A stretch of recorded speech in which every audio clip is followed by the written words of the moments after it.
প্রচারই সার। চৈতন্য মহাপ্রভু বলেছেন, পৃথিবীতে আসে যত নগরাদি গ্রাম, সর্বত্র প্রচার হইবে মোরে নাম। পৃথিবীতে আছে যত নগরাদি গ্রাম, এই নগরাদি গ্রামে কে প্রচার করবেন? সেই প্রচারটা আমাদেরই কি করতে হবে। কারণ আমরা যদি দাঁড়ে দাঁড়ে গিয়ে যদি প্রচার না করি, তাহলে এই চৈতন্য মহাপ্রভুর যে ভবিষ্যৎবাণী সেটি কখনো কি হবে না, সফল হবে না।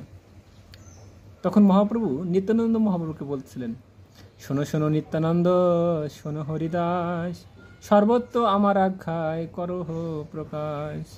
প্রতি ঘরে ঘরে গিয়া করো এই ভিক্ষা, বল কৃষ্ণ ভজ কৃষ্ণ, করো কৃষ্ণ শিক্ষা। তার মানে তিনটি জিনিস। সেটা কি? বলো কৃষ্ণ, মানে আমরা যে সকল ব্যক্তিবর্গের কাছে যাচ্ছি তাদেরকে আমরা কৃষ্ণ নাম বলাবো। সেই কৃষ্ণ নামটা কি? গোলকের প্রাণধন হরিনাম সংকীর্তন। কীর্তন কি? হরে কৃষ্ণ কৃষ্ণ কৃষ্ণ হরে হরে, হরে রাম রাম রাম হরে হরে।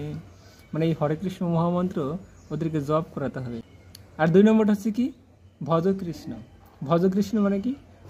ভগবানের শ্রী বিগ্রহ, বিগ্রহ কিংবা চিত্রপটের সেবা করার মাধ্যমে ভগবানের সাথে সম্পর্ক স্থাপন করা। আর 3 নম্বরটা হচ্ছে কি? করকৃষ্ণ শিক্ষা। করকৃষ্ণ শিক্ষা কি? হচ্ছে গীতা, ভাগবতম, চৈতন্য চরিতামৃত আমাদের প্রতিনিয়ত পাঠ করা। এই জিনিস যদি আমরা এই সোসাইটিতে দেই, তাহলে সোসাইটির কীভাবে উপকারিত হতে পারেন? সোসাইটির মানুষ এই বদ্ধ দশা থেকে মুক্ত হয়ে পরমেশ্বর ভগবানের কাছে আবার ফিরে যাবে। আর এই মহৎ কার্য চৈতন্য মহাপ্রভু বলছেন তার ভক্ত এবং তার অনুসারীর মাধ্যমে প্রদান করার জন্য। ধন্যবাদ।